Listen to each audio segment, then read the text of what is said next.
Hello one and all, and welcome to Behind the Glass, your weekly automotive podcast hosted by two rather uninformed enthusiasts. No. I'm Sam from the YouTube channel Seen Through Glass. I'm Tony from Gravelwood Car Sales. And you can watch us each week. We hope you enjoy the episode.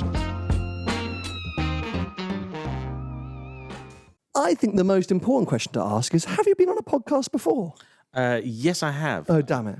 I was really hoping we were going to take your podcast virginity. I will allow you to shout out a rival caster. Whose podcast did you go on? Sam Moore's. Yeah. We'll edit that out. We'll beat that. Damn you, Sam. Sam's quite good with the guests, I have to say. So we're trying to do more guest episodes, so thank you so much for coming and joining us. Pleasure. I think Sam has really only ever done guest podcasts. What we're realizing is it's very hard to book people because people are quite busy. So how he's managed to do it for however many years, because Sam's been going almost as long as we have, and the guests that he is able to book, I mean, applause to Sam. So we won't be too upset that you've already had a chat to him. Now look, for those listening and watching, and probably for Tony, because Tony does not consume automotive car content as much as I ask him to do so. How, James, would you explain who you are and what you do? My name is James Martin. I run a YouTube channel called JayEmm on Cars, which I think is best described as like a modern-day incarnation of 1990s Top Gear. So it's sort of fairly basic car reviews, road cars, on the road, with the odd bit of, automotive news, interest, and so on thrown in. I would say it's sort of factoid and journalistic-ish, but in a YouTube style. Is that fair? I think that's fair. We first met, I don't know if maybe you don't remember this. Maybe I was like, oh my God, there's JayEmm. I can't believe it. Maybe you remember this. When Toyota sort of started to introduce the GR brand. Do you remember this? I do, but that's not when we first met. Oh, no. Not the lasting impression you've made on someone. I just put my foot in it. That's what I like to think we first met. When did we first meet? Should we start again? No, we'll edit this bit out. Yeah. When did we first meet? So it was a little while before that. That was my very first press gig. Oh, okay, the amazing. GRMN. It's probably only my fourth or something like that. Yeah. So. But we actually met incredibly briefly. Trust me. At a track day at Silverstone, where I'd been invited there to drive a couple of cars and whatnot. I can't remember what you were there in it. No. I'm not sure. Be going around on tracks you can't drive. I probably was just filming the car park. Yeah. But yeah, I remember you were filming in a few garages and whatnot, and someone said to me, hey, have you seen that? That's Sam. That's Seen Through Glass down there. And I was like, he's a bell end. Yeah. And I was like, I'm going to talk to him, because my channel was very, very much like, sort of like, it was still warm, it was fresh. Sure. So I thought I went and said hi, but you were doing bits and bobs. So what a dick that I don't remember. and here's this little tiny YouTuber. Oh, I'm just starting out. Good luck, mate. Yeah, that's literally what you probably did. You probably did. It's like a stag beetle, like treading on a stag beetle. Like, how dare you do that to him? Well, I'm much more welcoming, mate. Nice to meet you. And Tony won't forget this. Yeah. Yeah, literally. Every time you mention YouTubers, I'm going to say, do you remember when he was really horrible to James? I'm sorry, I forgot that moment. Oh, that's all right. But as I say, in my mind, our first meeting was, that Yaris GRMN, which I feel like is a car that is completely overlooked today, right? I've recommended it to a few people recently that kind of want something small but fun, but they don't want to go and spend the 30, 40 grand or whatever, but also don't want the obvious choice of a Mini or something like that, or, Fiesta STs, great cars, but JayEmm, it was quite cool. Although it was a very weird event, because I seem to recall we spent most of our time... Weird car. Yeah. Tony was pulling faces behind you the whole time you were talking like, what's this bloke going on about? But actually, let's circle back to the event, because I just want to pick up on it. Tony, have you ever come across a GRMN? One. And did you drive it? No. Then be quiet. No, stop talking. Because I actually think that car... It was better than I expected. Yeah. I think it punched above its weight. We now know that this GR brand is actually pretty good. GR Yaris, the car that you were like, it's going to be crap, drove it and thought, it's just quite good. So I didn't say it was going to be crap. You did. You slagged it off when it first came out. For ages. You went, what? I slagged it off. I didn't say it was going to be crap. That's not what I said. Can you go back, mate? We don't have that staffing. Oh. What's the difference between slagging off and saying it's crap? The difference. Yeah, you said I didn't say it was crap. I slagged it off. If I say it's crap, it's sort of like the end. If I slag it off, I can change my mind. Yeah. Important differentiation there. But do you not think? I mean, it was a good little. No, it was great. Although I remember at the time we all sat there looking at it, going, "This is lovely," and they've clearly put a lot of effort and everything into it, but nobody's going to spend that much money on a Yaris. So when the GR came out, I drove it and said, "Look, this is a great car and it's wonderful, it's fun, but nobody's going to buy this because they didn't buy them when they were 25, 26 grand. So they're not going to buy a Yaris at 33 grand." 5 minutes later, sold out. Get one. Yeah, disaster. But it is a completely different car, though, right? Completely for sure. Because it was Gazoo Racing's Meisters of the Nürburgring. Yeah. Well, do you know in Japan they did do a GRMN of the GR Yaris? Interesting. Yeah. A special edition. So, but the GRMN name I don't think has ever been used here since. And at the time, of course, none of us had heard of GR. And all the Toyota guys were saying, GR, it's going to be the big thing. It's going to be, and we're like, is it really? Yeah, like, none of us. We know Good luck. Yeah. But it was a bit like when Mercedes introduced the Black Series with the SLK. Do you remember that was the first Black Series was an SLK? And you're like, okay. And I think that Yaris GRMN was a little bit that. It was a teaser. It was a teaser of what was to come with what we now know in GR Yaris, GR Corolla, etc., etc. But you're right, you picked on the fact it was a super strange event. Because I think it was the first, not the first, but one of those sort of first influencer sort of focused events. Yeah. There was like a Michelin star dinner. They took over like a beach club. Like I don't feel like we actually spent that much time driving the car. There was a lot of truffle. A lot of, you're right. Too much truffle. And we spent most of our time driving a GT86. Yes. Oh, yeah. Why were we doing that? Yeah. Like drifting. Why not? Theoretically. But what was the point? We were there to launch a GRMN Yaris, and they went, before you do that. Yeah, drive this one. It's much better. Literally, James, I was going to ask you just to point your mic a little bit more towards. There you go. Perfect. Thank you. Yeah, that was odd. There was, so a drifting thing with, I guess, one of their drivers. There was like a pro driver there. Frederick Asbo. See, you retain information far better than I do. How old are you, James? 34. Well, we're the same age, so that's worrying for my brain. Yeah. Oh, God. Now, so how big was your channel when you went on that event? What year was it? Do you remember? 2018? I think you were 200 something. Yeah. And you had just started? Yeah, I was at like 10K or something. And where are you now? 360. Oh, well done, mate. I think you should be more, mate. I think you should be more. Those of you listening, if you're not JayEmm subscribers, because I think those listening or watching who haven't discovered your channel would appreciate it, because at least me, you're probably one of the very few automotive channels that I actually consume and watch, because I don't know about you, but I just don't have time to keep up. No. I mean, it's tricky. I mean, I'm the same. Like I spend a lot of time making YouTube, which leaves me relatively little time for watching it. Like that's quite a luxury. Absolutely. But anytime I'm thinking of buying a car, which as Tony knows is every half an hour, the cars that I'm thinking of buying, you're the only person who's reviewed them. So you just review shit all the time, Because I that's will all he buys, review mate. anything. He literally has never bought a good car in his life apart from the GT3, and the CS would probably come in that You like the bracket, 695 Piposto? Well, Well, okay, so but to summarize, I mean, it is you definitely focus, I would say, on enthusiast cars. Is that right?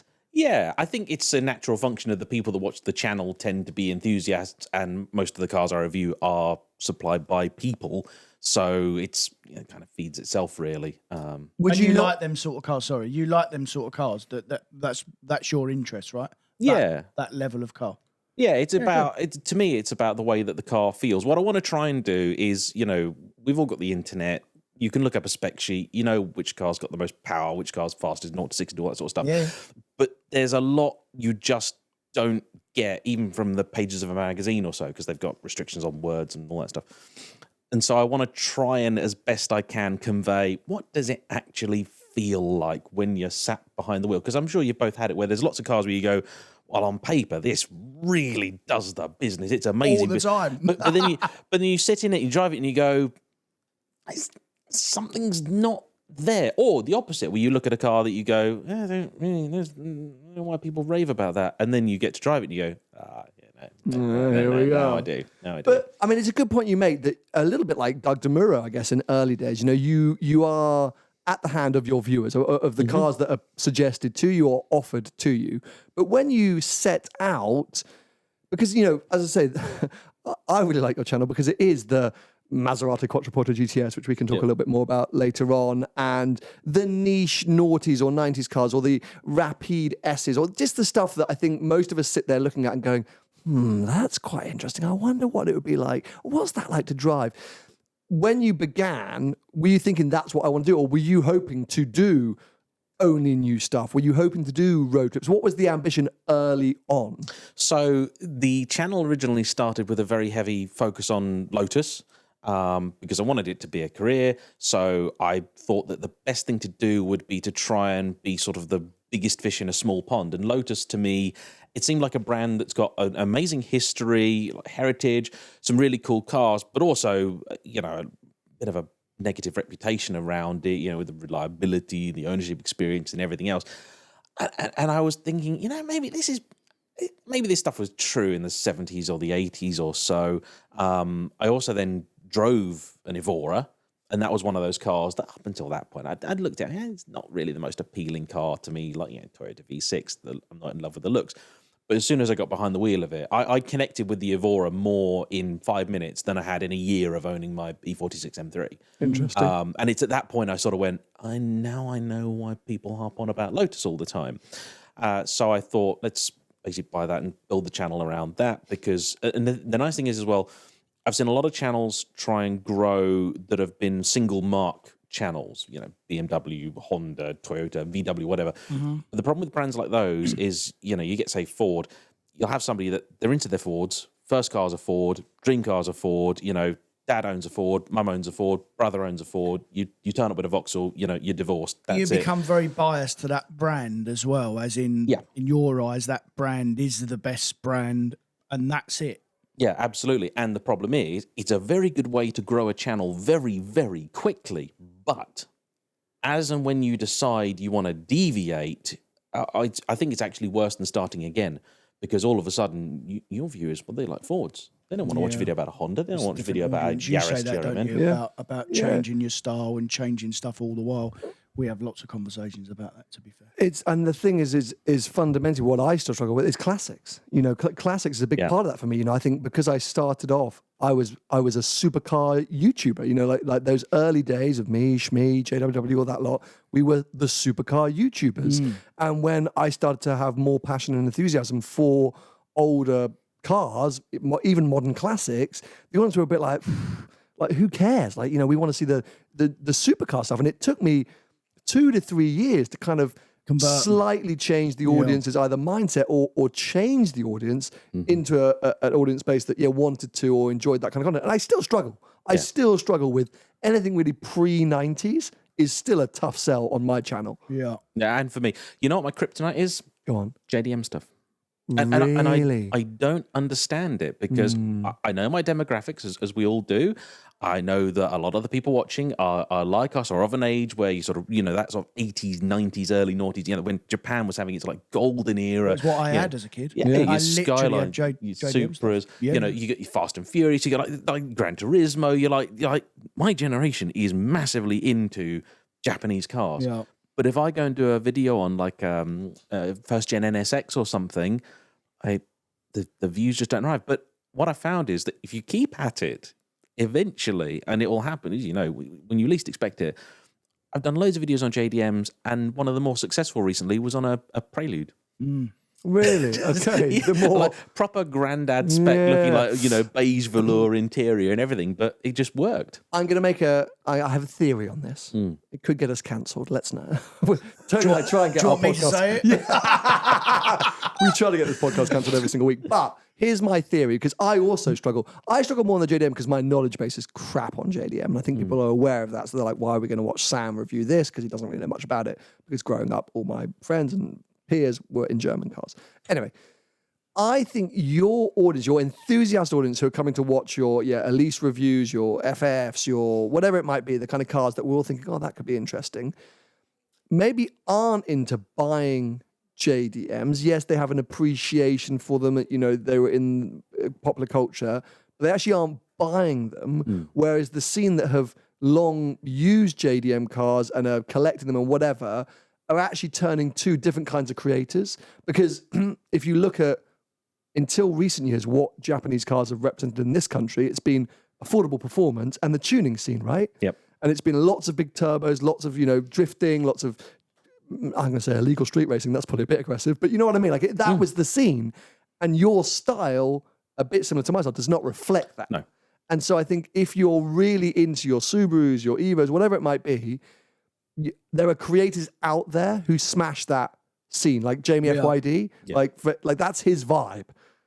That's I what he couldn't does. do what he does, you know. Yeah. So I think maybe that's why we struggle to film those kind of cars. That's definitely part of it. I think also that whole market in itself is experiencing this odd change because the people that were buying them 15, 20 years ago or so, like you say, you bought it because maybe you wanted to challenge Stradale, but a challenge Stradale was silly money. So you bought your Impreza, your Evo, or your Supra or whatever, and modded it up, and then you could tell everybody you've got one car that's quicker for less. But now, actually, the last what's the thing ProDrive did the modern version of? Oh yeah, the 22B. Yeah, so a 22B, the last one of those I drove, I think the guy told me it was like 250,000, 300,000 quid, something. It's insane. Yeah. And so it's taken, because it was almost like the not the antithesis, but like the anarchy. Like it was almost like the, screw your expensive European cars. Like I'm going to go and get myself into a Subaru and even be more powerful. Yeah, I'm going to have 300 horsepower more than you. So, and it's that classic, Fast and Furious scene of like pulling up at the lights and that line, which I always misquote, so I'm not going to attempt to. But well, I literally used to say that. Yeah. I literally used to say that when I was a kid, when I was living with my mates back then.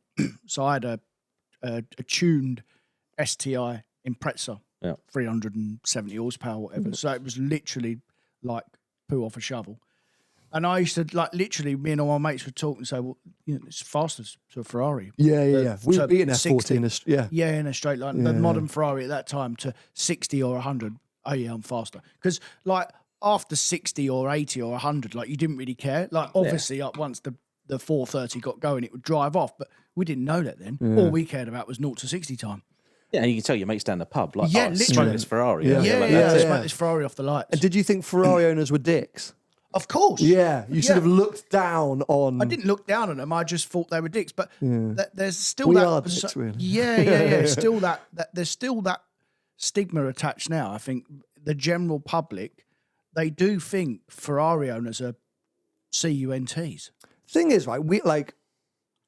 I think we are, but I worry. Because of the way the world is going, modern cars, like we're all disgruntled, right? Automotive enthusiasts. Well, these cars were much better 10 or 15 years ago. It's moving the market in a way that what is the affordable enthusiast scene these days? Because, okay, fine, that it does still exist. There are still cars there, but so much has moved on price-wise. So much of the collector stuff, because people have gone, what's going to be the next big money thing? As you mentioned, 22Bs, Tommy McLaren edition, Evos, all of this stuff. Well, they were 25, 30 grand me growing up, them 22Bs. Now look at them. Yeah. And that's often the concern about when people with money start to get involved in these scenes. It actually takes them away from the enthusiasts, which can be the problem. We see it with modern car prices as well. But it's not just that. It's what's happened is that our generation, I'm a bit older than you two, but our generation has got some money, and then they go back and buy the cars that maybe they couldn't quite afford when they were kids. And that's what's driven the prices up, like 205 GTIs and all that jazz. Cars became investments as well. Yeah, of course. Yeah. So in 2008, basically, that's when suddenly the classic car market, because there's no capital gains tax, your money in the bank was doing nothing. So it's like, well, what do I buy? And I mean, I've got a load of old classic and sports car mags from 2004. And on the front cover of one is a nice yellow F50, and in which they're saying, "Oh, these were 330,000 quid when they were new." Which, of course, that was 3.5 360s, or 355s. Yeah. But at that time, it was worth 200 grand. Thinking, oh, well, they've depreciated a bit, you know, years now. Carrera GTs were the same, mate. Yeah, of course, yeah. Could not give a Carrera GT away. Plenty of examples of that. Yeah, yeah. And anything with kind of homologation or race car vibes, people are like, what's that about? Yeah. You know, like it's so weird how the world changes. But anyway, look, let's come back to the car world and your channel a little bit. I want to talk about your cars because I mentioned that we as Ferrari owners are dicks, but that's because we all have this in common. We're all Ferrari owners. Yeah. Well, you aren't currently, Tony, but I think you are de facto a Ferrari owner. But yeah, I mean, the weird thing is when I was a kid, I literally used to look at them and the owners and think they were dicks, but I always wanted one. Yeah, yeah. Like, it's so Secretly, weird. deep down, yeah, secretly deep down. Oh, you were one day denying I'd that. like a Ferrari, you know? So what was the first? 550. You still have now? I do. Dear. Mm-hmm. Well done. And what was the most recent? Scuderia, although technically speaking, I had 2 of those back to back. So yeah, that'll Well, be I a like the 12. Scud. Yeah, we're going to have a fight about that in a moment. So, Why? because Challenge for Dali. Oh. So how did you get there, right? So you're working on the channel, you know, we meet early days, you're powering through, and then you suddenly go, right, I'm going to go and buy a 550 Maranello. Can I add to that question as well while we're talking about that? Where did it all start for you? As in background and how did you get into this in the first place? So I'll give you the sort of potted version. I worked in low budget film with a very, very odd bit of TV in here, mostly like student films, sort of stuff that was, you know, 5-10 quid in Blockbuster the day it was released. If I'm lucky, nothing you've ever seen. As a cinematographer, as a cameraman. And I did that professionally for about 7 or 8 years. Wasn't really overjoyed with the way the industry was going. As you left school, that was as you left school. So yeah, I went from school to film school, Yep. so university equivalent. Because basically my parents said, "Look, we'll support you as long as there's a degree in it." At the end, I was the first person basically in my family to get a degree, so they're quite happy about that. Yeah, I went to film school because I always loved mucking about and making little videos, and you know, going to like the local Ferrari challenge and just filming the little family hand cam and whatnot. And so I wound up going to film school. Did that, worked in the industry for about 7 or 8 years. I wasn't progressing. I found out that 8 years later, I was still working on the same kind of stuff that I was in the early days. And you have this idea that, come 10 years in, right, I'll be in Hollywood and the phone will not stop ringing. And that clearly wasn't going to happen. And part of it was definitely me and my failings. Part of it was also the inherent way that the industry is a very, very... complete lack of loyalty in the industry, Right. And it doesn't really care about people. I mean, I remember one day I was driving along and missed a phone call. 20 minutes later, called the chat back, said, "Oh, you rang." He said, "Oh yeah, no, we needed someone for a job, but you didn't pick up. It's okay, so we got someone else." Wow. That cutthroat. Outrageous. Oh Wow. yeah. It was. There was a pile of. Did you see names. that? Sorry? Did you ever see that in... I was on a different side because I was on Okay. the publicity side. So I was end product, by the time I was coming there, we were already on set. So everyone was already... Okay, fine. I mean, basically, if you're not on camera, you are disposable. Okay. And also I just wasn't enjoying it so much. But I'd built up a nice pile of kit because I love kit in the same way I love cars. As an object as a thing. But I'd look at it and I'd sort of go like, you could be a nice car, you could, So I had this basically grand idea of going, you know what, sod all of this. I'm really unhappy with this. I'm going to flog all my kit, go and buy, I was probably going to buy a 360 or something, and basically pretend I've made it for a year, tart about in this Ferrari, and then try and work out what it is I'm going to do with my life. I then, while working out what to do, I started watching a lot of YouTube, which up until that point, I didn't really watch a lot of YouTube. So I was watching various car YouTube bits and bobs, trying to do my research. And while I was watching what at the time would have been a lot of the sort of crop of YouTubers, some of whom are still around, some of whom are not. And I was looking at the videos and I went, these are crap. I'm going to be in that part. But from a purely technical standpoint, because you have to remember, and I'm sure you'll agree with me on this one, this was a long time ago. This was the days where everybody was going around with a GoPro on the end of their arm, just walking around, no proper microphone setups, no proper camera setups, like editing was pretty fast and loose. And so because I'd come from a totally different background, I was looking at this going like, ooh, my teachers saw this, they'd not be happy. And I thought, yeah, I could do a better job than these. Yeah.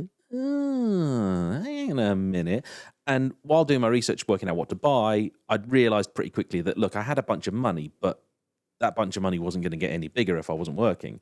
So buying a 360, yes, I could afford to have bought it, but if I got handed a bill, oh, great, okay. So that's the money you'd accumulated, was that your working life that you'd accumulated to your mid-20s, and then you sold all your gear, and that's how you got going, right? So the money came from selling the kit. Fair. And then I had a bit left over to live on.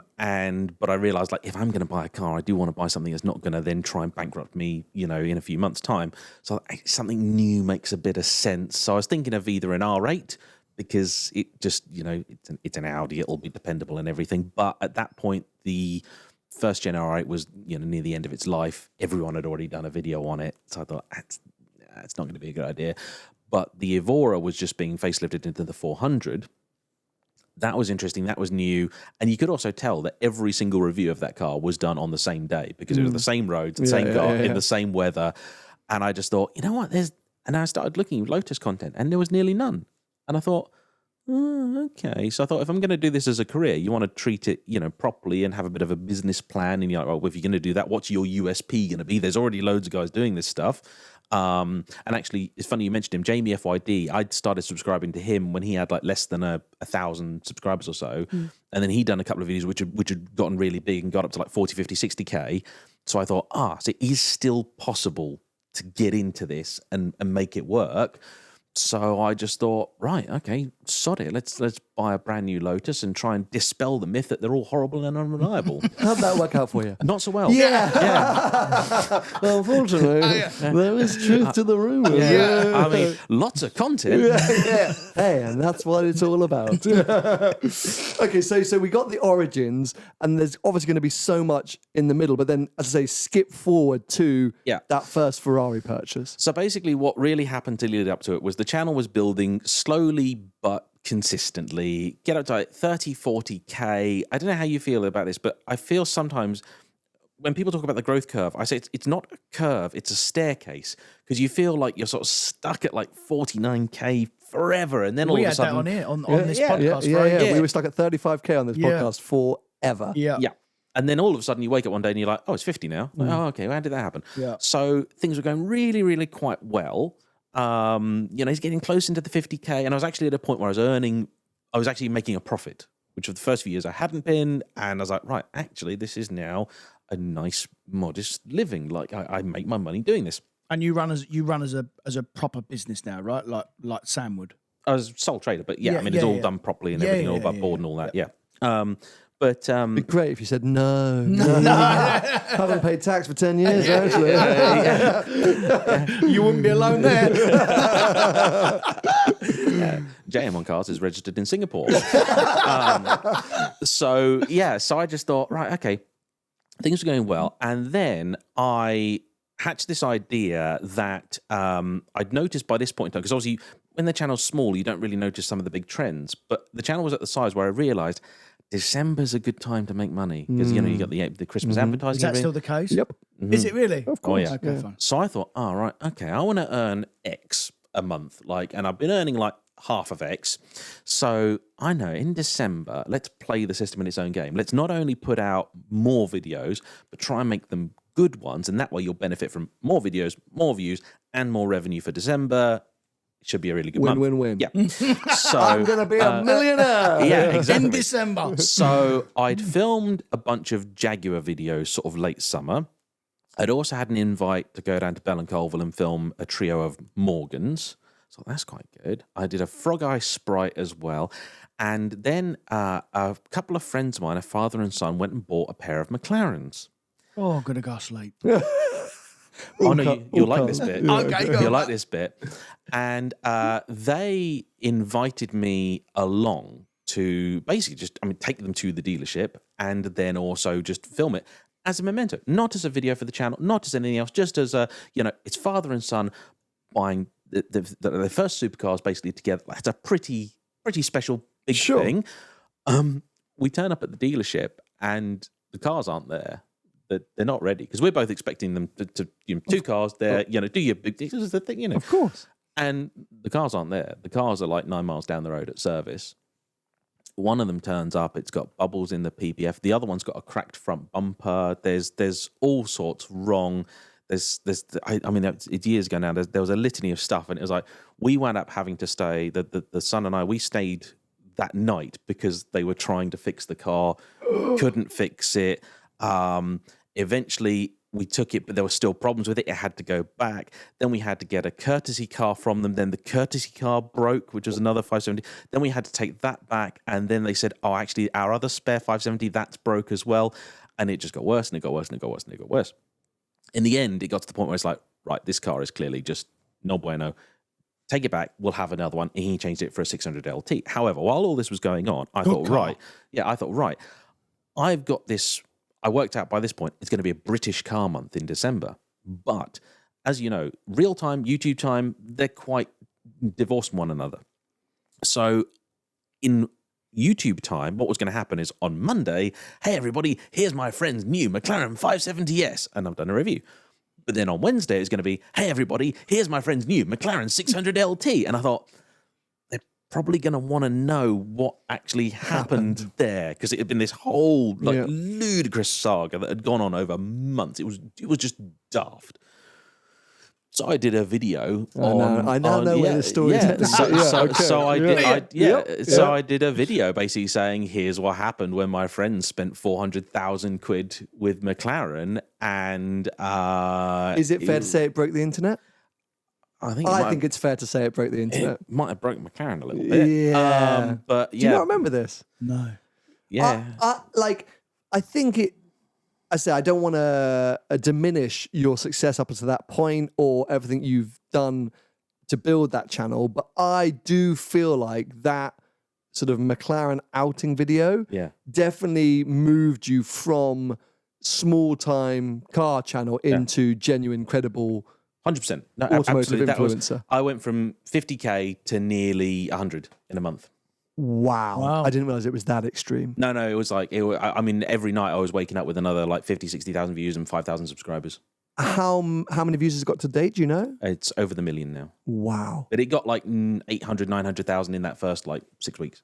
Now, I think as well, the reason why maybe you got so much success of it is, in my mind as a viewer, it really did display who you are as a creator, as in it was incredibly well put together. You were very eloquent. I think you touched on all the points without feeling ranty or kind of making any assumptions. You know, you couldn't watch it and be like, well, yeah, he's just an aggravated guy. It was very well done. And I think all of your reviews, you don't leave too many stones unturned. Yeah. And so I think that's maybe why people clicked on it, watched it, because it was right at the peak of McLaren shit show as well. Yeah. So a lot of people were feeling aggravated. A lot of people were annoyed. You sort of touched on the points. And then I think they went on to look at your other videos and went, oh yeah, this guy like delivers same style and format every single time. And then, okay, we'll subscribe and keep watching. This was the thing. It's very, very early on in the channel, like in the first year, I done a video where I went and bought a MG ZS 180 for 500 quid off eBay, sight unseen. I don't even know what that is. Yeah. And what is that? It's a Honda Integra with a V6 in it. Oh my God. Yeah. So, and basically that video did like 300,000 views. I did 2 videos back to back. I did one with a CLA 45, which I ripped the heck out of, and I was expecting to get a ripping back basically, but actually people sort of said, yeah, actually we kind of agree with you. Then maybe because that one did well, then the MG one that came after did really, really well, and that was a bit of early proof of like, oh no, YouTube actually can work. It's possible. But you look at the channel's early history and it's a huge spike, and then it goes back to where it was.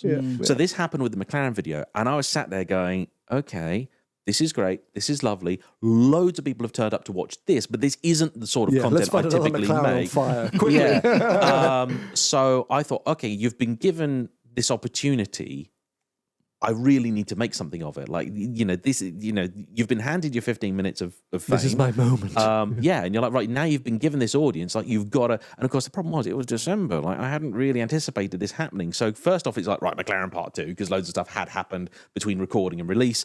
And then it was like, right, okay, I don't care what the weather is. I'm going to have to get out there, start making content, because I've known a few other people do channels where I tend to say to people, if you do enough videos on YouTube, eventually one, for whatever reason, will be a hit. Like, it might be the most daft, weird thing, but it will happen. But you've got to then jump on that moment. Keep feeding the monster. Because how many videos were you doing per week up until that point? Up until that point, with the exception of the December where I'd gone a bit mad, I think it was then 2 or 3. 2 or 3, and then when this kind of explosion happened, did you change that rate, or you just kind of want to be more consistent? Yes. So the problem was, this had done really well. Things started going great. Started making more videos. I was trying to do at least 3 a week at that point. When I first started out, it was obviously at least 1 a week, no more than 2, to try and meter the content out. Then eventually it was 2 a week, and then by this I was doing 3. Then COVID happened. Oh yeah, forgot about that. So literally, so I was in this like euphoria of like, this channel's working, this is amazing.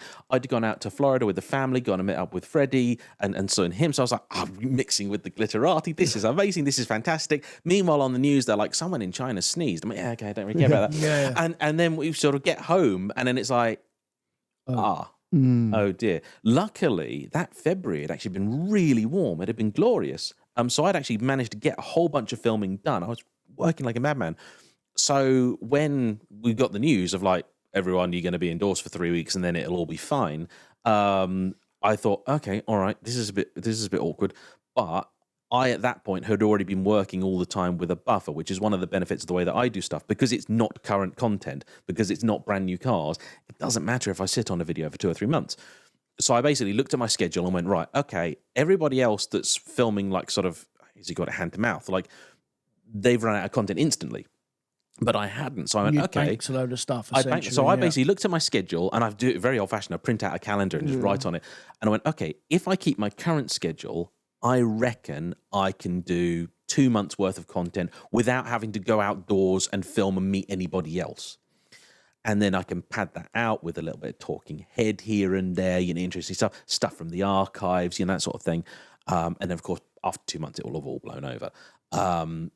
And that worked really well, because I also had this theory, which sort of, I guess, turned out to be true, that, oh, well, everyone's stuck at home. Like, what are they going to be doing? Watching the internet. They're watching the internet. So the painful thing was that the revenue was going down, because, of course, sponsors were all leaving. Like, at that point, I just started getting sponsors for the channel and that sort of thing. They said, well, really, sorry, like, we're shut. Like, we can't sell a product even if someone phones us up for it. So the views were doing that. The money was doing that. And you're just like, okay, well, you know what? I can't really do too much about the revenue, barring one thing, which, whether it affected the popularity of the McLaren video or not, you'll just never know. But for the first 3 years, I did not run mid-roll ads. Oh, that's interesting. Which... That was a decision that you made? It was a conscious decision, because I figured that the way I see, as a viewer, every time you're watching something online and or are you listening to a radio station? Every time an ad plays, that is a prompt to go, are you enjoying this? Like, are you really like? Do you want to turn off now? Like, did you like the last song or whatever? So I figured, you know what? If people don't get those reminders, they are just subtly probably going to watch for a little bit longer. And I knew that view duration was one of those metrics that YouTube does use to quantify your channel. And so, I mean, when I did the McLaren video, it was a 45-minute video, and the average retention was 29 minutes. Wow, good effort. So I think that probably was helped by the fact that people sat down and watched it, and then before they knew it, like 45 minutes had gone past. And that was one of the major comments that I saw, was people going like, I don't really watch car videos, and I really don't watch YouTube videos all the way to the end. Yeah. Why have I just sat and watched some bloke sitting in his study talking for 45 minutes? But, so, yeah.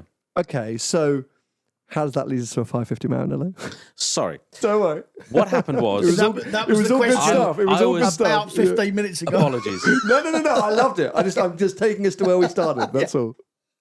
I had regular income. Okay.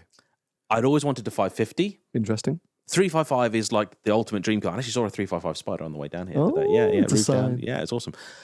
You're getting one, or you It's the dream car. It's the poster It's car. the dream. Oh, But the thing with the dream, I've driven loads of them, but it has to be the right one. Because if I get it, it's gonna stay around, and the right one has never appeared at the right time. I can bend your mind on that slightly, but keep going. Yeah. So, but the 550 is always a car that also appealed to me. I'd never driven one, but obviously I'd watched all the Clarkson VHSs as a kid. Yeah. It's supposed to be best handling car ever. Then, of course, Evo, I think, gave it greatest driver's car ever. So I was like, well, there's something about this car. Also, you're like, 2-seater, V12, manual, Ferrari. You're like, and I was looking at the prices of them, because for a long time you could pick one up for like, I think they got to about 40 grand at one point, but that was 20 years ago. But even so, like, occasionally a higher mileage one would crop up, and it would be, 50, 60 grand. And you thought, that's So is that's an 812 Superfast? Yeah, great granddad. Predecessor, absolutely, for sure. So 1997 did they come out? 1996. Yeah. So they launched in 96. It was a significant car because it was the first one to go back to the front engine 2-seater Because bit. it sort of replaced the Testos or the 512. What were they calling it by that point? The M, the F512M. And the funny thing is, I got supplied with it like an auto car from 96 when journalists weren't driving it, but Michael Schumacher was taking them around the ring and whatnot in it. And it's quite funny because they're all sat there going, don't really like this. Yeah. Like, engine's in the wrong place. Like it's too tall, it's too comfortable. Like I don't really like it. And then when they drove it, they went, actually, this is that the one really, they changed really the suspension on? Was that one? What was the one we you looked think at? the 575 possibly? No, we looked at a 575. Yeah, we looked at a 575 HGTC. HGTC. Well, Fiorano handling pack, you think? Yeah. No, it's an even rarer variant. Oh, right, yeah, it's very rare. I think it's an H, and they only made like 20. And that was the one after Carbon ceramics. Yeah, it's the one after. Right, yeah. fine. 575 is basically facelift. It's a facelift. 550, It's a tweaked. But you're right. 550 is fascinating because not only was it this sort of like a let's switch back. Obviously, they had the 456 just before, which was also like they sort of called the baby Daytona. It was a bit of a weird time, but it was De Montezemolo. It was this whole new, let's actually formalize what Ferrari is rather than making the mega car. Let's do a lineup and have cars that fit certain demographics, etc. But if you read a lot of those reviews early on, they were all blown away by it, but they all said too powerful. Too fast. Who needs this much performance? And I'm literally going, we're just in a circle of life, aren't we? Because look at us all here going, who needs the 12-cylinder, the Dolce cylinder? Too much. Yeah. I mean, we've been saying the same thing. And in 20 years' time, we're going, God, that was perfect, that 12-cylinder thing, wasn't it? Yeah. Freaking wild. So I always really fancied the idea of one of these cars. Also, because it's a GT, I drive my cars, I take them abroad, I go play. So it makes a lot of sense. Do you like a GT car? I do. Yeah, Okay, I like using my cars. Okay. Every car I have. I mean, even like the Aston that's downstairs. Like I probably will have only owned it for 4 or 5 months in total, but just come back from a 3,000-mile trip around Europe. So there are cars out there that sit there in driveways for years and years and never get that much usage. Yeah. So, two questions. I'll just jump in on that quickly before we lose our train of thought. Was there any thought about buying that car for the channel? And secondly, prior to YouTubing, how regularly did you change cars personally? Before YouTube, I changed cars every sort of 2 to 3 years. Basically, when I was in London, I had one car, which is a Peugeot 407 SW SE 1.6 HDI. Oh yeah, which was my first car. Pininfarina body. And some of those Peugeots. The 406 coupe was. Yeah, thank you. Yeah, this one definitely not. No. But it did the job. It's a nice car. Then when I moved out of London, my insurance costs halved. So I thought the sensible thing to do would be to buy a car that costs twice as much to insure, because then I wouldn't really notice it. Absolutely. Makes so sense. I bought an E46 330 CI, and then that hung around for a few years. Then I had a 645 CI, which actually, because again, I was on limited budget, but you could buy that for like $7,000 at the time. The 645s. And it was an amazing car because I also put 20,000 miles on it. I think it would just been serviced when I got it. It was long intervals, so it basically didn't quite need a service at the point I sold it. I think I lost 250 quid on that car. They were V8s, weren't they? Yeah, never put a foot wrong. You're getting quite excited about that. Sleeper V8s. Mate, I remember ones because I had a 330 CI convertible, and I looked to upgrade it to a 645 convertible back in the day. Interesting. I didn't, but you didn't do it. I didn't do it. No. Yeah, you've always been a bit of a secret Beamer guy. So I was E90 330 saloon. That was my vibe, but then I went Audi after that.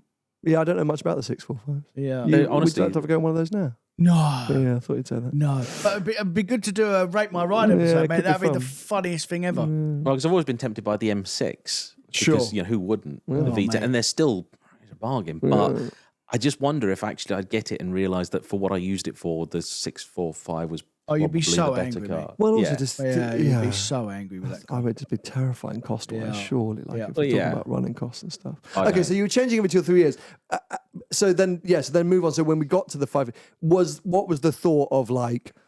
I always wanted a Ferrari. Yeah. 550 was high up there. I sort of got the sense that there wasn't going to be a long period where these were still going to be relatively affordable. The key thing, though, that had changed at that point was first off, because I had regular income by then, I realised that I'd been saving money for quite some time, and I had enough to buy the cheapest 550 that was out there. What sort of money were they? That was high 50s. Okay. Oh yeah, somewhere in there. But I went and looked at it, and it was a shed. Yeah. The guy had it up for sale for quite some time, and I knew it wasn't a pristine car. But when I went and saw it, it was a place down in Kent. And because again, it was COVID times. Always the Wasn't dodgiest, me. mate. Always the dodgiest places in Kent. Yeah. The chap had moved his stock to his house. So I went down there in my S2000, but it was in a really nice bit of Kent, right? The houses, you're like, oh my, this is all really, really like. You didn't feel like you were anywhere dodgy for sure. But I was in my S2000, went onto his driveway, went to the driveway, and I was like, oh crikey! And I thought, oh, my S2000 couldn't get up here. I was like, how on earth does a 550 get up there? The answer is it doesn't. The front splitter was all smashed on the car. Like every alloy was curbed. Like one of the all of the lights were cracked. And at that point, I didn't know enough about Ferraris beyond however much you think it is. It is probably about 3 or 4 times that much. Yeah, easy. Yeah, and so I was looking at this car, and it wasn't in the spec that I would have really wanted. It was I think it was a Silverstone over Bordeaux, which I know a lot of people really, really like. It's a cool combo, but it's just not me. Sure. And I was looking at this, and I was like, yeah. But there'd been at this time another one for sale that is the car I ultimately bought, but that was another like 18 grand on top or so. But it had just had a shed load of money spent on it. It was Rosso Corsa over cream with the Bordeaux carpet. And I was like, although actually red wouldn't have been my first colour for it, they do look good in red. And I got to know a finance guy, and I phoned him up, and I was like, look, if I could do like this amount, I guess, nice big deposit. I was like, do you think we could maybe sort of just fill in the gap here? So I phoned the guy up, and I've been speaking to him for a little while, and basically said, look, here's the deal. I want to buy this car. It will be my first Ferrari. Like, I can't afford your asking price, but I can afford this. I'm going to buy it. I'm going to use it. I'm going to drive it. I'm going to love it. I'm going to beat the hell out of it. And he went, yeah, okay. So, I mean, he didn't. He was only selling it. He bought it from a friend to, I think, help him out. And he was selling it because his Diablo GT was coming back from restoration ahead of schedule. What an edge. I just don't have space in the shed. That was literally it. Yeah, I love those kind of builds. That's why I got my CS. Literally, my CS was that. Literally. I just need to free up some space because I've got a Gordon Murray T50 on the way. I was like, oh, well, let me move this piece of crap then. Yeah. Okay, well, look, I really want to get nerdy on YouTube. So, Tony, do you have any car questions? Do you have any car stuff that you want to ask James before we get into the Well, I don't nitty-gritty? really know what. Excuse me, but I don't really know what cars you have. But I've got a general impression that you like proper piles of shit. So, I mean, I have a few of those. yeah. I've got a few for sale as well. To be fair, If you want to add any. yeah. But Ferrari, your favourite mark? I think it's hard to really sort of say that there's a favourite, but I would say that it has mostly lived up to the expectation, which is very, very difficult, especially when you start talking about cars that get increasingly expensive. Yeah. And also, it's that period. It's that mid-90s, probably about, realistically, actually, it's basically the 550 to the F12. Like, to me, the De Montezemolo era, Ferrari was just on form. Yeah, that's my era too. And also, let's face it, when you're talking about cars like this, it's about what you want, which is not a logical thing. It's I wanted this because when I grew up, this was the thing. Yeah, fair. And the first time I ever drove a 550 was after I just bought it.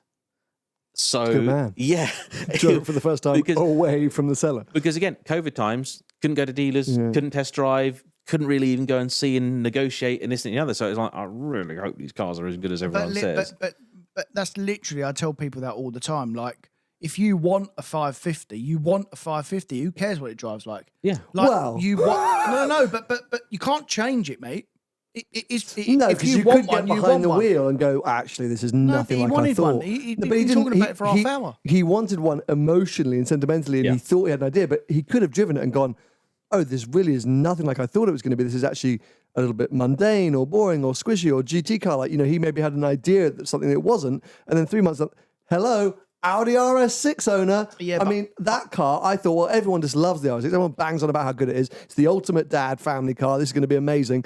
I love the spec. I kind of come around to the idea that I think I want one. Screw it, I'll just go buy one. How bad can it be? 3 months down the line, I don't like this car. Yeah. So that totally happens. But that's a different emotion. I think that's a wrong scenario to use, because what you're talking about is a real heartstring car. The RS6, mate, is just a car that, okay, everyone else says it's good, so that'll do. I'll just have it. No, I couldn't disagree more. Really? I couldn't disagree more. I think, and we touched on it right at the start of this podcast, that there are definitely cars that you love the idea of, you get excited by the idea of, you look at, and then can get behind the wheel of, and especially older cars. You find modern day cars, everything kind of starts to merge into one. We all kind of know what to expect. There aren't really bad cars. They're just cars that speak to you a bit more than others. But when you get into this slightly older stuff, they are different, and they do have different characteristics, and they are also very different to modern things. And I think you can obsess over the idea of something. So, for example, for me, 997 Sport Classic, completely different to what I thought it was going to be. I hadn't driven too many 997s. I had forgotten how nice cars of that era are on the road in terms of just feel and usability. Totally different to a modern day 992 Porsche feel. And so I think you can become obsessed with the idea of a car and then drive it and it not be that same thing. So I know what you're saying, Tony, that at a certain level of car, you just want it, you're just going to go buy it. But I also believe that you can buy it, drive it and think, ugh. Well, and talk yourself out of it. I think so. All right, James, then. what do you think? Yeah. So say you'd have bought that car Yeah. and got, oh, no, you hadn't bought it, you'd driven it. Yeah. Would you still bought it? If I didn't like how it drove, no. No, but what I'm saying is that He did when like you how it did drive, when you did drive it, Yeah. and then you didn't like it, would you still buy it? No. The question he's trying to ask, for sure, if you'd done James answered, if he'd done a test drive and not liked it, he wouldn't have bought it. But if you'd driven it away, if you'd bought it and driven it away, and you had found it not to be what you wanted, would you have sold it? But I guess the point being, it was what you wanted it to be, right? So actually, There we go. about a week in, I had a bit of a dilemma because I love the car to pieces. It exceeded expectations. And to this day, like all good old Ferraris, it spends a lot of time not on my driveway. And so with all of these cars, I think what is important is the forgiveness factor, something I became intimately familiar with as a Lotus owner. I'm sure you'd be shocked to hear. But basically, these cars have problems. They go, and even if it's routine servicing or whether something's gone wrong, or if it's a big or a small thing, if it's gone away for a bit of time, and sometimes actually, and this applies, I think, to modern cars as well, if you drive your GT3 RS or something every single day, it will eventually stop feeling quite as special as it is. Yeah. So sometimes actually a bit of a break is a very healthy thing for you and the car. But, sometimes the car can be away for an extended period. And, of course, in that time, you get to drive all of these other wonderful things. And then you start to go, is it that good, though? Like, am I going to get back in it and go, oh, my life, this is horrid, and this doesn't work, and this doesn't work, and actually it's not as good. The 550 is one of those cars you get in and you go, no, this is so much better than I remember. So, and that's really important. But that's because you've got an emotional attachment to it, one that I wouldn't have, and one that you have. It's the way that it interacts with you. But that's what I guess creates the emotional thing. But I wouldn't get that interaction if I drove it, because it's not what I look for in a car. So I wouldn't get that interaction. No, that's what I'm saying. What I did have though was about a week in, I took it out for a drive, and at the end of it, my back was killing me, and I don't get back problems. And I thought, this is not good. This is really not good. I'm like, what is going on? Like, I was in pain, and I'm like, this is like, it was almost as bad as a Lamborghini seat. And I thought, what's going to happen? This is my dream car. I really like this car. Like, why didn't this happen the other day? I drove it home. It was fine. Like, I didn't.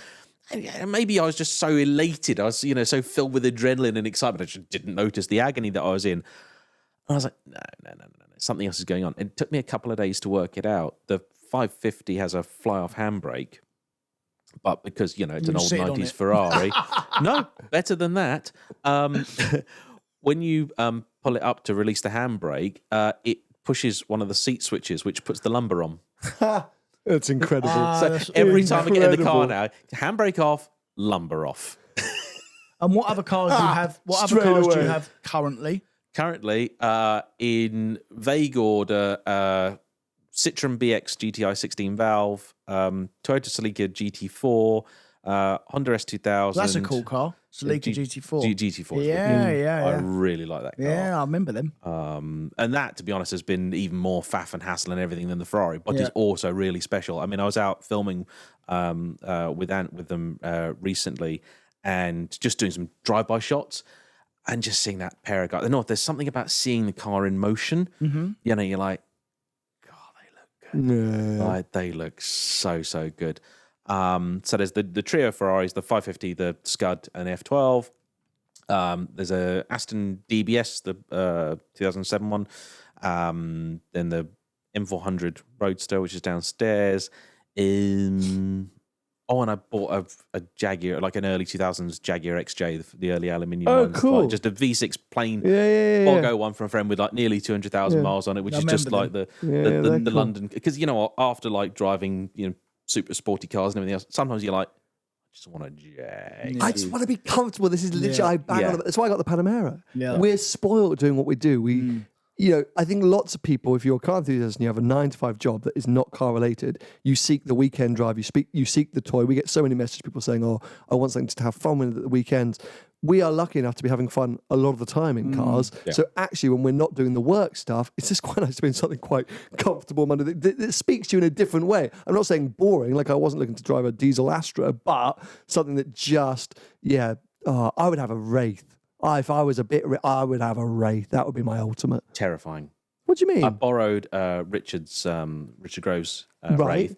And first off, where he is very narrow. And I mean, I was terrified I wasn't going to get it 2 miles from his house. And then I decided to take it to my local pub. And on paper, they're not that big, but they fill a volume. Like there's so much car. I came down the road. Huge. They are enormous. Yeah. Came down the road, turned this bend, and an old boy in a Vauxhall Mocha was coming the other way. Flat out. And, for an 80-year-old, so about 15, 20 mile an hour. and he himself. Okay. And he was still 30 yards away from me. You can swear on this podcast, by the way. But he basically we do. he put it into the verge.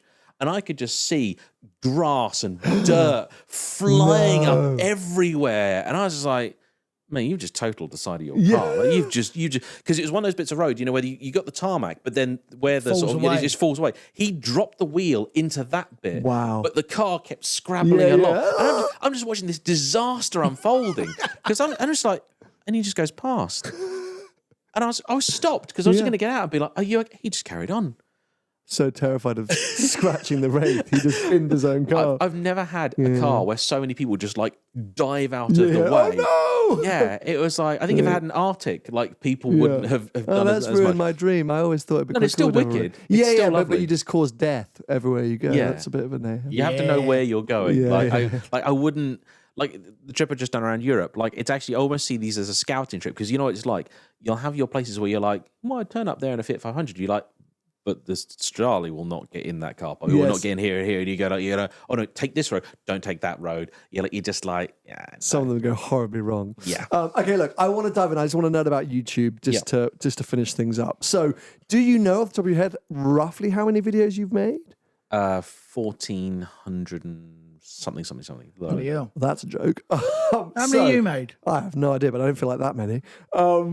My first thing is going to be, how motivated are you each week to make those videos? So that many videos in, that many differing of cars, what gets you buzzed when it comes to a video? Because surely a lot of that is work, right?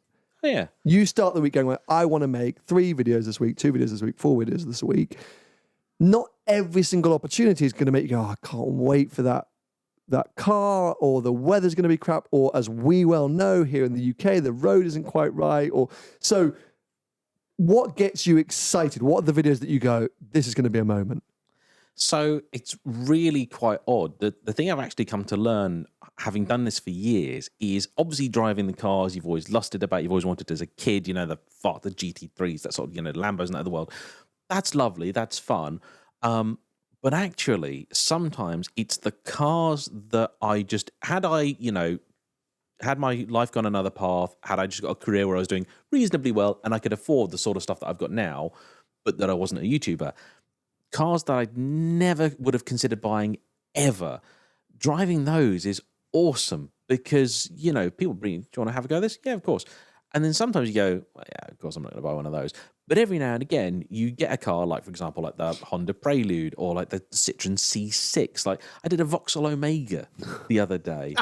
Yeah, it's been in the guy's family since it was 6 months old. Wow. Got 150,000 miles on it. It is in gorgeous condition. It's the 2.5 litre V6, like one from the bottom trim, I think, you know, like fabric interior. And you're just like, Police used to use them. Yeah. Did they? Yeah. And you know what? I just, you sort of even forget that the Omega was a thing because, like, you know, even by the time we were sort of like, you know, older teenagers, they were starting to disappear a bit. But I just enjoyed it. I just had a good time. So how much stuff do you turn down then? Or how do you select the cars you're going to film? So generally speaking, if I've done something very similar to it reasonably recently, yes, of course, we'll turn it down. I'm also very, very particular about where I film. So if we can't work out a mutually sort of decent location, then I just won't do it because I learned a long, long time ago, don't try and review on roads you don't know. It just doesn't work. Because it's another thing you're trying to think about. And also I found out that every time I did go to somebody to do a review, their idea of good driving roads were not mine. And it's not necessarily, sometimes it's like, oh, I had one chap once, he took me through a load of like, they were all right roads, but a bit narrow, but they had 40s the whole way. And I said, okay, cool, where's the national speed limit bit? And he went, oh no, we just speed through here. Yeah, I can't do that. Yeah, we can't do that. Yeah, like, I'm filming that. I can't do that. On the other side of things, whenever I go up to Scotland, I've been shown a few roads up there where you take, especially the top end Porsches and stuff, you could drive through there doing about 140 or so, and you go, this is nice. Yeah. You know, because it's big, huge, wide Loads open of road, visibility, loads of visibility. You're like, but actually, there's no sensation of speed because there's nothing whizzing past you. Yeah. It's not really challenging you or the car. So you're like, but if I get caught doing this, Yeah, big trouble. that's Yeah, big trouble. So you're like, so I've not really learned anything about the car other than it's fast, but I knew that already. I mean, I actually turned Ferrari down to go to Italy and drive the SF90. Because it was going to be on track, which means it's with the driver. Yep. You know how limited the time is when you do these things. So for me to then maybe try and rig up, and then they're going to have all of their own rules about what you can, You hate can't that, put don't you? cameras. And So angry. And in the end, I said to the chap, I said, what am I going to learn? That an SF90 is really fast round a track. Like Well, we know that. we know. Duh. We know. Like, Yeah. there's nothing Interesting. new or interesting there. yeah, Like, and also because I'm going to have this bloke going faster, no, slow down, no, left, right, no. You know, well, I'm not going to be able to do my job either. So it's like, you know what? I'm really sorry. Like, I used to in the early days love doing all the press events and doing that because it was wonderful, it's great, and it's exciting. And it's also validation that you're doing well. But now, actually, I'd rather wait.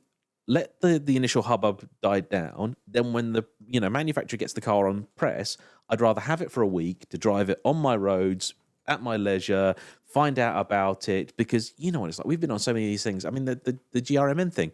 I spent half the day trying to find a road where I could actually do some filming and some drive-bys and whatnot.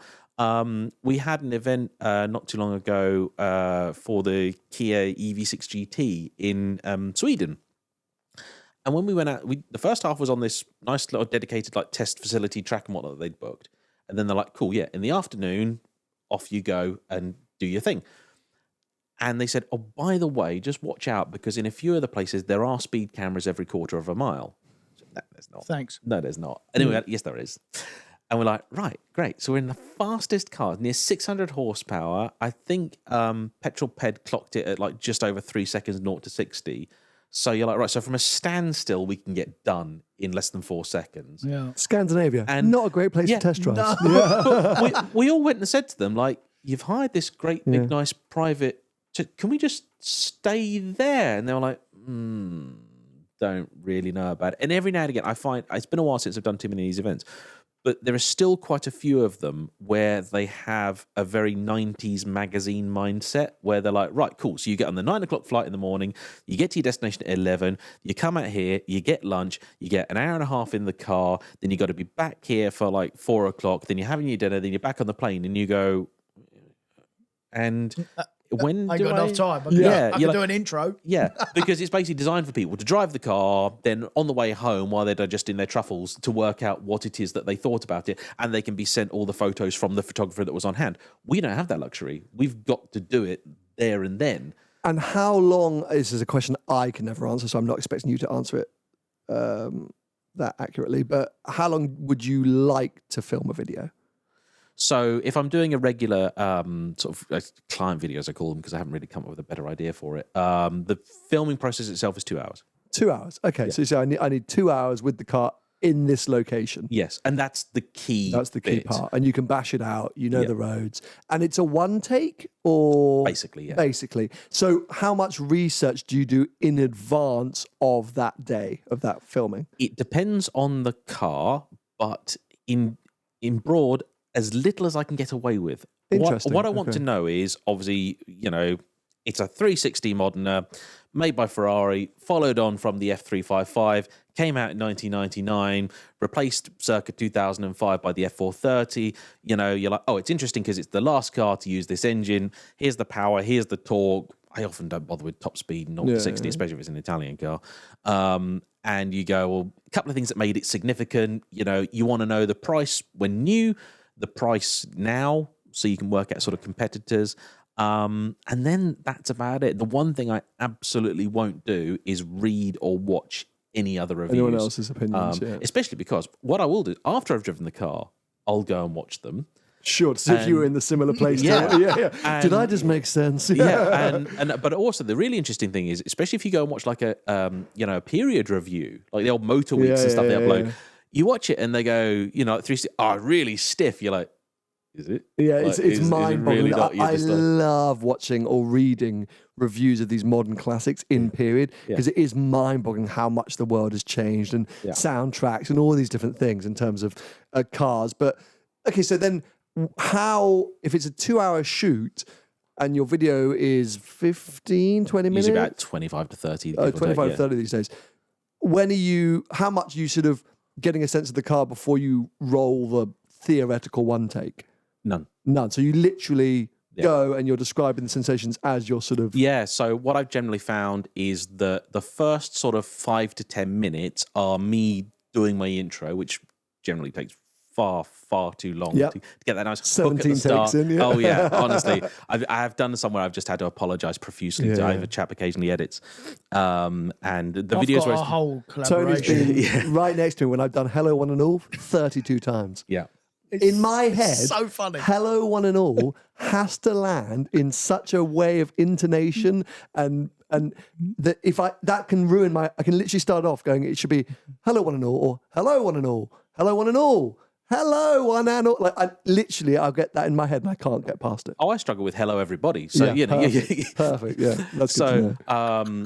But yeah, so basically the idea is the first like 5 to 10 minutes are generally me doing the intro to the video and then getting out here's what I'm driving today, and if there is something about this specific example that makes it unusual, what that is. So then by the time the car is obviously warmed through and everything else, I will have actually already been driving it for 10 minutes. Fair. And you then, again, the benefit of knowing where I test, that generally means I'm also at the bit of road where you can then push the car, have a little bit of fun. So then you go, okay, and here's what I actually think of it, because if you're lucky, you'll sort of try and time it and go, and of course, back in the day, everybody said this was the best thing, the fastest car from A to B, but 15 years later, is that still true? And then, and here you go. Off you go. Yeah. Okay, so then what would you say is the hardest part about creating your content that people probably don't realize or appreciate?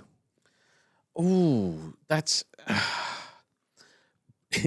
It's probably the fact that it really isn't anywhere near as seamless as it appears. Because yes, technically speaking, it is a one take. Some of them flow. Some of them are amazing. Some of them you feel like, I could get away with 2 cuts in this and it would still be fine. Others you're like, this is a mess because there is no Lots of plan. voiceover. Oh yeah, there is no plan really when you come to film. When I come to film, and so sometimes that works just beautifully because I think the more you plan, the more you go, I must say this and I must say this, I must do this. But the more you do that, you realize you just created a rod for your own bag. Imposter syndrome. Yeah. Bit of imposter syndrome, yeah. Oh, that's it's like when I give Tony lines. If I ever try and feed Tony lines, we are never getting out of it's here. no good, mate. We are literally not getting out of here. I have to let him react and speak. Well, it's why we never do briefings. It's why I never really tell him what we're talking about each week. Very rarely I'll send him a thing saying like, okay, can you just think of 5 cars under 35k? And that's about it. I never really tell him why or what the topic is or anything like that, because if he thinks about it too much, or I tell him, okay, we've got a sponsor ad. You've got to say, I love Head and Shoulders. He literally cannot say the word love. He'll be like, shoulder heads. I have to react. I just have to react to it. It's the only way to do it. So I understand where you're coming from. Yeah. So yeah, I think you just get used to doing it, don't you? I mean, you're talking earlier about like finding the motivation and things like that. Like, to me, you have to love it. Like, I think any form of social media, YouTube, whatever, it doesn't matter. If you don't love it, if you aren't really that passionate about it, like the audience will smell that. They know. And also, whenever anybody says, you know, oh, if you really love your job, you never work a day in your life, that's bullshit. But what it More work is, than you ever done in your entire life. But also, by the way, do you have to love YouTube and the internet, or do you just have to love what you're reviewing? Because that's the most important, but you have to be passionate about what you're talking about, right? Like all creators, I think I have a on and off relationship with YouTube, and you know, generally speaking, when you need them to help, they're not there. But luckily, that's fairly rare. But what I love, what I am genuinely like really excited by, always have been, and I think always will be, is that throughout the entirety of my film career, you made stuff very often, as is the nature of low budget stuff. Maybe it got finished, maybe it didn't. Maybe it went to a film festival somewhere, but festivals are just a con.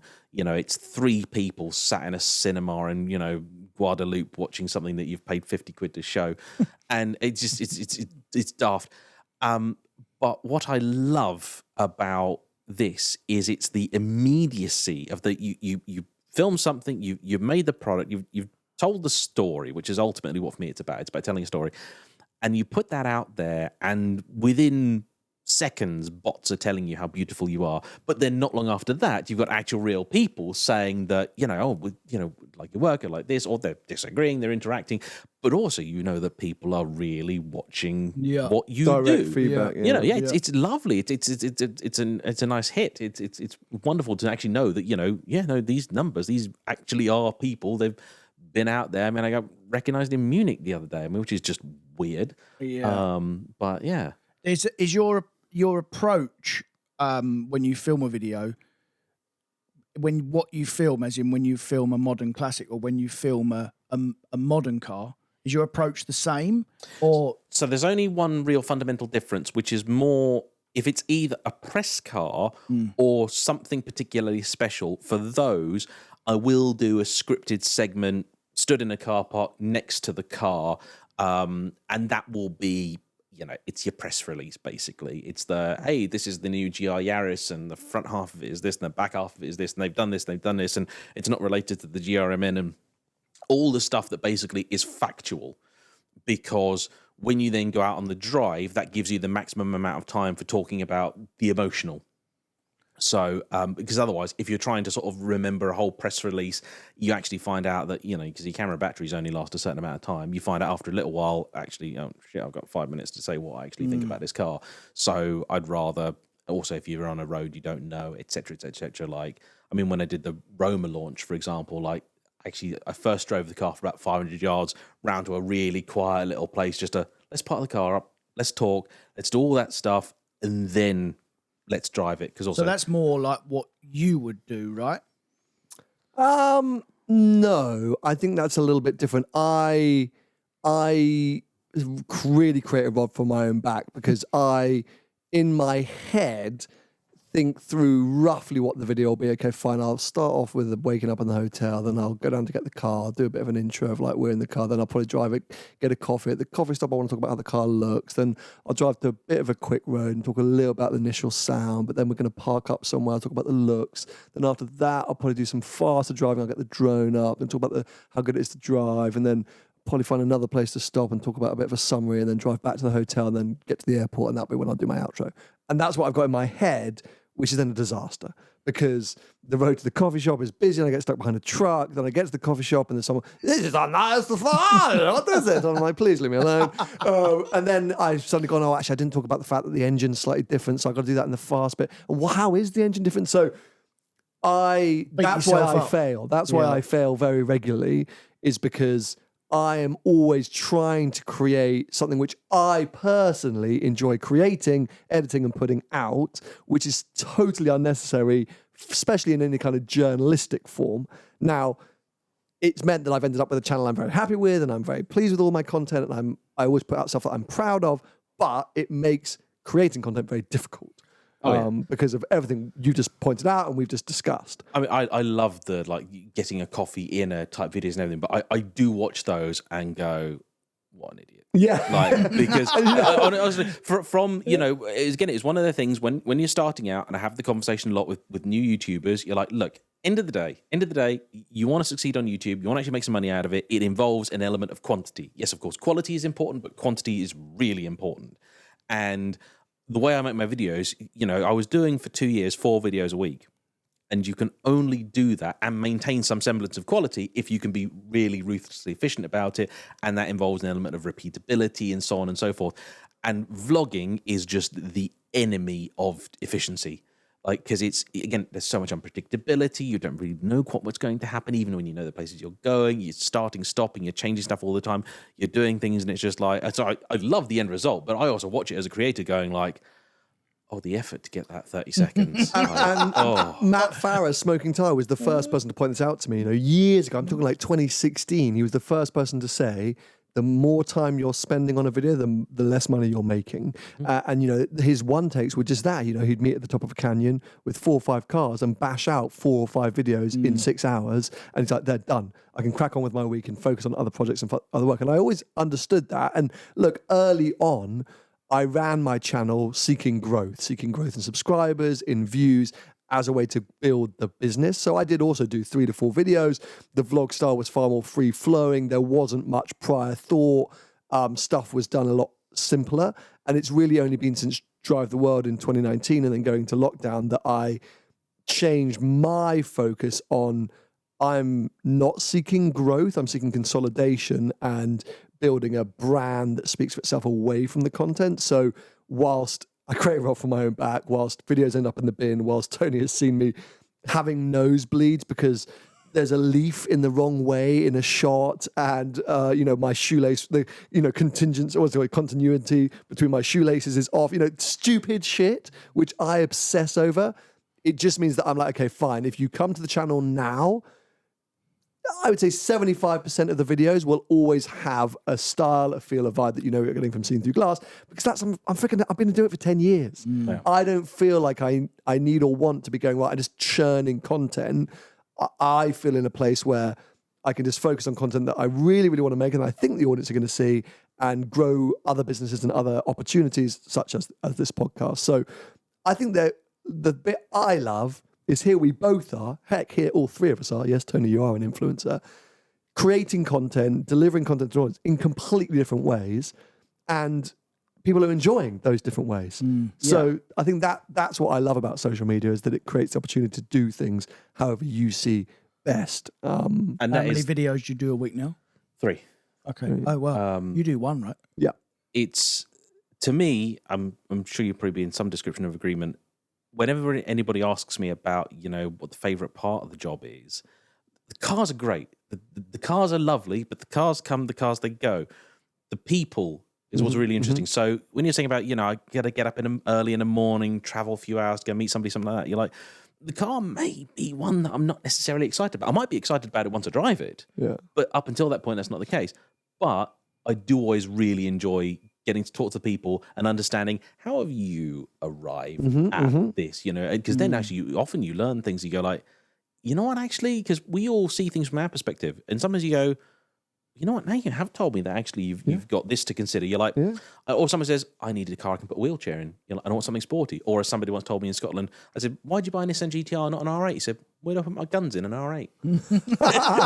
But we love that about our live events as well, don't we? And obviously the tours that we're doing now, we get to meet the people, and they've all got fascinating stories, most of them. And, you know, a car tells a lot about a person, right? 1,000,000%. It literally tells everything about a person. So even sometimes I can be derogatory about old crap, but it tells me a story instantly about the person before I even get to talk to them.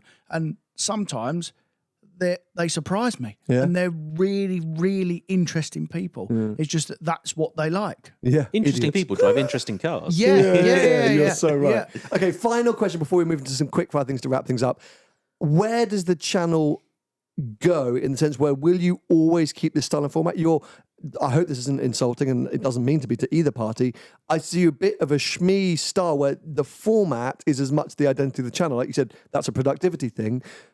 Do you have a desire to do a special series, to change stuff, or do you just want to keep churning car reviews for as long as you possibly can? So mostly that. Okay. But what I would really like, ultimately, and maybe in a few years this will be possible, is to perhaps be able to dial back a little bit on the quantity, try and up the quality a little bit. Realistically, that's going to involve bringing on more people because there's only so much I can do. The big problem that I have is because of my background, I can use a camera and I can edit. So I always feel a little bit daft paying somebody to do what I could do, but also I can't film myself. So, or it doesn't really work very well anyway. So I would love to be able to do like one video a week, but spend like a whole day making it, and it'd be a lovely, much nicer produced video, that sort of thing. But by and large, it's just keep doing stuff. I also, every now and again, and I want to do a little bit more of this the last few years, it's been difficult for various reasons.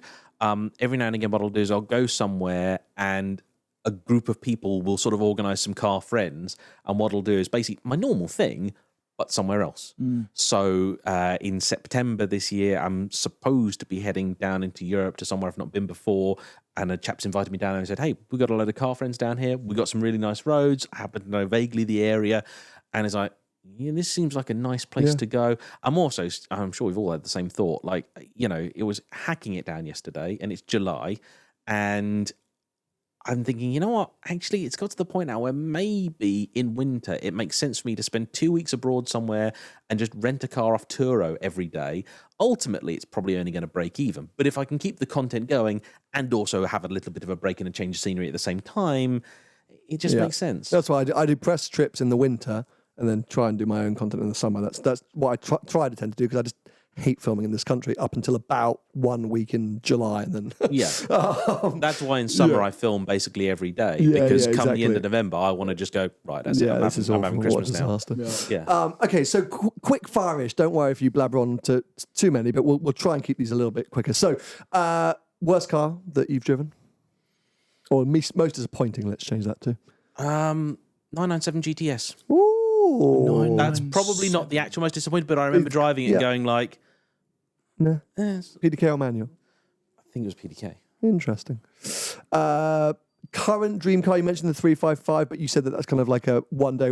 Is there another car that you're kind of eyeing up or lusting after? Yeah, it would have to be probably Carrera GT or maybe a Zonda. Bloody hell. Zonda. Yeah. Why are you putting that about Zonda? I mean, it's fairly aggressive. Well, you said dream. Mil. I mean, we've all got to have dreams. And do it properly.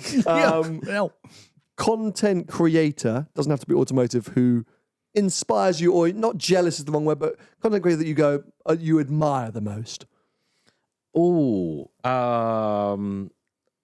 Actually, I'll use this to give a shout out for my buddy Ben from Dad Cars. Because nice. Who's supposed to be phoning me at some point and asking me advice. So he's actually really put the effort in and is doing it. And it's actually, I really like seeing people use our hobby, which can often be quite a sort of isolationist one, to involve people, and he's involving his daughters in it, and he's trying to encourage other people to bring their children to car shows and stuff like that, because actually fundamentally this is really probably more important than we ever consider it, because if we don't inspire the next generation of people to love and enjoy the stuff that that we like, then we will live to see our things basically just wither and die, because people will go, but you're both already doing that, because that's where people consume the content on the internet. Yeah, So but our audience are going to die at some point. Yeah, but there'll be a new audience, mate. Well, I bloody hope so. No, there will be. Of course, there Otherwise, will we're be. going to make no money. Yeah, The only way there won't be a new audience is if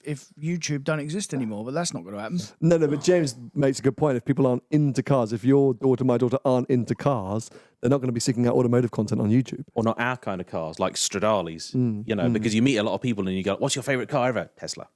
Yeah. Fair. And you go like, right, okay. A lot of the general public aren't into cars. We're a small percentage, mate, of petrol heads, but I think there's still plenty of legs in it. I agree. I agree. I hope think, so. Yeah, I think you see it. Yeah. If you go to, not so much anymore Sloane Street, but I think most places you go, you still see that it's kind of pretty wild, the car community, and it lives strong. And yeah, the future's got a big question mark. EV, hydrogen, synth fuel, or combustion? Have we got to go anywhere vaguely urban, EV, otherwise synthetic fuel? Interesting. Formula One or rally? Oh, well, I want to say rally, but it really, really, really desperately needs to, chuck some money at it. Yeah. And like, I've been to the rally like years ago with a friend and always wanted to go, but the problem is you're like, I know Formula One actually, if you go there, isn't always the great spectator sport you'd like it to be. No. I wish they do F1 at Brands again, because actually Brands is a pretty good circuit to view from. It's a huge crash, mate. Yeah.